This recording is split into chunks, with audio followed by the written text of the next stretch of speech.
Let's make some sourdough discard focaccia bread. To my bowl, I'm gonna add 1 cup of discard, and it does not have to be active. So there's a 1/2 cup and another 1/2 cup. Then we need 1.5 cups of water and 2 teaspoons of yeast. Then we need to combine all of these ingredients together. Have all of that combined, go ahead and add your salt. I'm doing 1/4 of a teaspoon, and I'm also gonna go ahead and add in a bit of garlic salt and some Italian herb seasoning. Need 3.5 cups of bread flour. Then start to combine all of this together as well. And you're basically combining until it starts to form a dough, and then we will get in there and mix with our hands.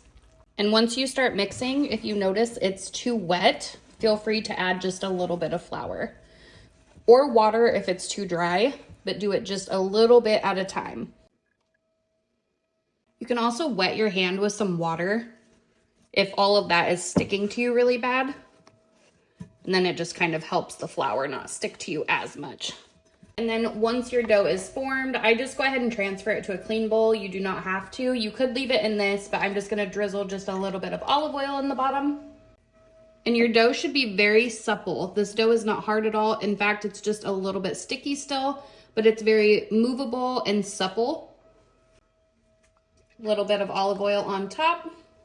I rub that in so the top of our bread doesn't dry out.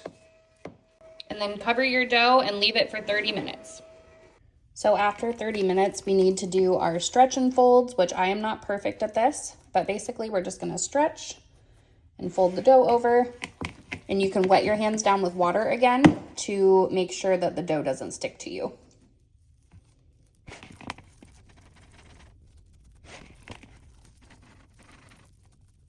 And then cover it again for another 30 minutes. After doing all your stretch and folds, your dough should have doubled or tripled in size. Then we just want to gently spread our dough around.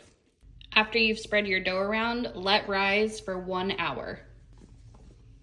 Once the dough has risen for an hour, sprinkle some olive oil on top and start denting the dough. And this is the part that I struggle with. You don't want to do it too hard to get the air out of it, but you want to do it enough to leave indents. So after baking at 450 for about 25 minutes, this was the finished result. And it doesn't have the traditional focaccia look, but this was the best bread I had ever made. Super crunchy bottom, super fluffy inside. Definitely recommend.